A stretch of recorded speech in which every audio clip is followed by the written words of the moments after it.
各位观众朋友们，大家好，欢迎收看 JxJ 论坛，由我 Jimmy 妈妈见和我们的好朋友 Jim Noteware 为我们去讨论这个礼拜的时事。Jim, hello, Jimmy. So hello to our audience around the world, and we have to lead in with this new bombshell revelations this past week with Russia and China. Right. I think it's been inevitable that this kind of thing is coming, that Russia would get weaker and weaker in their war initiative. It's getting harder for them both to take new territory and even defend their existing territory. They've been suffering major casualties and increasingly desertions, which is extremely harmful to them. And so we know that Putin will never give up. And so he is reaching deeper into his bag of tricks. And what was it, yesterday or the day before, he announced a call-up of former military people to raise another 300,000 troops. It's obviously a sign of desperation and weakness, but he has to do what he has to do. My own 2 cents are it's not going to work very well. For one, it's going to take a very long time to mobilize. 2 is I think you're going to have some additional desertions before they even get there, so that 300,000 will probably yield maybe 100, maybe 150, maybe 200, but over a very long time. So he's not going to get the jolt now that he thinks he needs. And then the other thing that's happening is it's creating all kinds of protests in the streets, which again, maybe there's some hope coming through my comments here, wishful thinking, but I think we've been thinking that inevitably when it gets weaker and weaker, the Russian position gets weaker and weaker, the populace is going to say enough. Apparently, Putin has been trying to tell his domestic audience that this is a military incursion. It's not a war, and it's not that serious, and we're fighting it. But when you reach for a much broader and deeper pool of people, he's bringing the war home to the streets of Moscow and St. Petersburg and places all across the country. It's inevitable that people will protest. Some will flee. I'm told. I know you know that I have a daughter that lives in London. That's right. Of course, London is a major hub for Russian oligarchs and other communication and other travels and, frankly, other mischief of the Russians, poisonings and things like that. But the word is that all the Russian-bound flights or Russian flights, in the remaining ones that fly into Europe, they are all full and they are all one way. This is what they say about U-Haul trailers coming out of California on their way to Arizona, Texas, and Florida. I think it's the same thing. And so it's going to be progressively more difficult for Mr. Putin to hold things together. Now, that then brings up the specter of, is he going to resort to more aggressive weapons? I think that has also been on the inevitable screen as well. When things deteriorate enough, he is going to be increasingly reckless. And I don't think he cares about the consequences. I really don't. I mean, for him to have prosecuted this war with the kind of wanton destruction, assassinations, executions, torture, all the damage that he has wreaked on Ukraine, I honestly don't think he cares. If he unleashes what they call smaller tactical nuclear weapons, again, I don't think he cares. It's like the Christians used to say in the Crusades. How do you fight against an enemy that's not afraid to die? Now, Putin may be afraid of dying, but he's not afraid of putting his population and his armies at the serious risk. All I can say is stay tuned. And the other thing that's going on is he is progressively strengthening the bonds within the NATO alliance, tightening together the unified NATO alliance, but it's also stretching to other parts of the periphery. For instance, Turkey is a member of NATO. It is more solidly behind the Western parts. Remember, Turkey does have some military relations with Russia, but Mr. Erdogan is very unhappy about what he sees. And that then leads into the other discussion about how does China view this? Far be it from me to get inside the heads of either Mr. Putin or Mr. Xi. But one thing I do know about human nature loves winners and does not support losers. And I would tend to think China is very image conscious on an international scale, very image conscious. And not only is Putin losing, but he is expressing some very bad behavior. And I think it's only a matter of time before China behind the scenes says, okay, we're turning down our support to you. We're not going to send you soldiers. We're not going to send. So, Jim, yeah, I have to cut you off and respond. So then this is very evident. You did not see last week's press release. In a very rare stance, Putin openly acknowledged that China does not agree with what he's doing. India came out. That is news to me. I'm not surprised, and I'm glad to hear it, but I was not aware. This is unbelievable. I talked about it on a different program last week. A lot of Americans don't see that. To observers of international politics, that is a very rare admittance by Putin of anything. And secondly, whether it's bound to pressure or a candid moment, the fact is India also publicly denounced the war. Yeah. India and China is the only one still backing Russia that are in that part of the United Nations, and yet they are both broke from it. Whether it's a belief to be a winner or the fact is they know that he's losing it. Look, we know what Putin is. We know as a dictator, as a totalitarian leader that wants to return Russia to the former USSR glory. When Gorbachev passed away last week, I mean, he blames him for it's an empire. But what Putin is doing now is instead, he's older, maybe the rumors of him being gravely ill, but whatever it is, he is, or showing his true colors, which he always has, is that he's losing it. For the sake of his legacy, he's using the future of his country and his fellow countrymen as a bet. He can conscript all he wants. No one's going to train them. This is an epic failure. This exposed the weakness of the great myth of a strong Russian military might. They're behind China now for sure.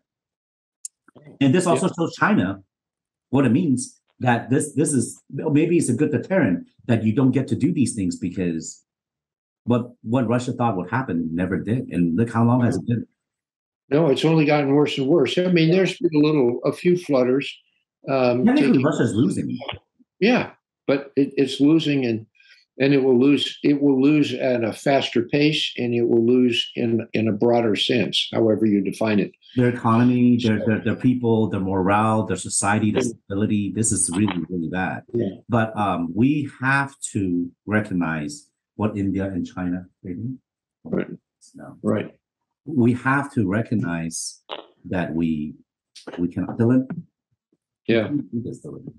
I may have mentioned it to you in our prior discussions, Jimmy, but I've not been able to understand why the world pays Russia so much respect for their vaunted military, et cetera, especially after the first few months of the war.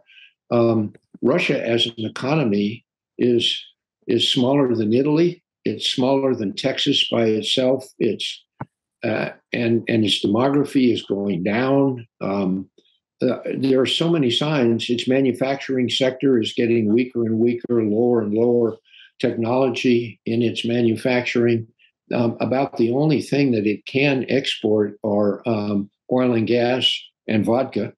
It has no other real value added on a world scale. And people say, oh, yes, well, China's supporting it and India's supporting it by buying their oil.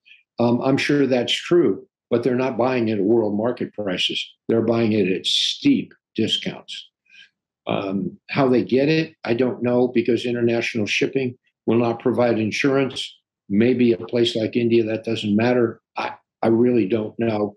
But I'm just very glad that the United States has seen fit to provide the weapons that we have, and apparently it's even broader within all of NATO. I think the NATO allies have been threading the needle to be very, very careful to provide weapons, but not actual military support. They've been doing wonderfully by communicating military strategy and intelligence information. That's helped tremendously. But if we look at it from a Ukrainian's perspective, yeah, they might have lost the battle, but they're going to win the war. But the war is fought on their land. Yeah, their sure. people are displaced. They're keep finding mass graves. They keep finding signs of torture. We know the Russian military. There's no real command or discipline. We know war crimes have been committed in Crimea, and we know that. And we know that there's no transparency, and there's no tribunal. There's no accountability. We know that. Right. So when we say that this shows that Russia's losing, but then Ukraine is losing too. Literally, Ukraine is losing. Russia's losing. Only winners at the West actually is NATO. Well, yes, that's been good, but the countries that NATO represents have also been losing. It's a lose all the way around. Most wars are lose, right? Well, in World War II, when we stopped the Nazis and Japanese Imperial Army, we were win-win. We had to stop the atrocities of.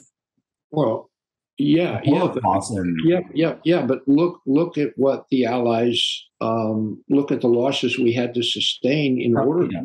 But it's a necessary war. That's what I meant. We had to for greater destruction, but. Yeah, maybe I see what you mean. Lose. Wars is always lose, but the threat of war is always important to maintain order and diplomacy.